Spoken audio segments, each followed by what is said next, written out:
We already talked about the Stewie news a little bit, like when the rumor was out. I mean, if you guys don't know, I think it's their way of not getting in the MRQ.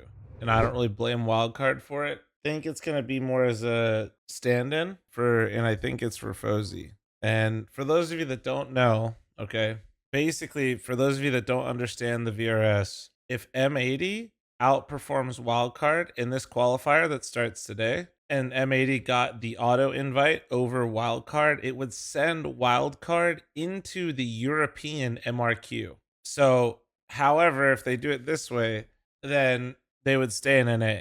So that's that. Just so you guys understand. And to be honest, I don't really blame Wildcard or even think it's malicious. I think they represent the region, and I think they got. It was for Susp, according to S Portal roster. Yeah, it could be for Susp. I mean, it's going to be for one of the Swedes. But basically, this is Wildcard trying to protect themselves. And I don't blame them at all because this isn't, they practice here and play here. They don't actively avoid playing in NA. It's just they only play here when there's like tournaments, if there isn't something for them to play in. So basically, they got more points in EU, which is what would send them to Anyway, it's a weird system.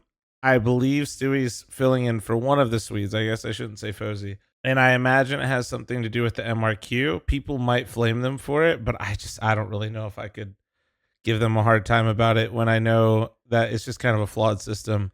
And for those of you that don't know, this did fuck M80 at the start of the season when Rec broke his leg and they had the stand-in with Keto. They got marked as EU. So do I really think that this is like this scenario? I don't really think so, to be honest. I think this is an like they're not avoiding playing in that, like they just, because of where all the tournaments are, they'll get marked as EU. In this scenario, I think this is current fuck up with the VRS system, and Wildcard is doing what they should as an organization to make sure their team's protected. So I don't blame Wildcard for this at all, to be honest. I don't think this is even malicious. Like, I would borderline say that this is just intelligence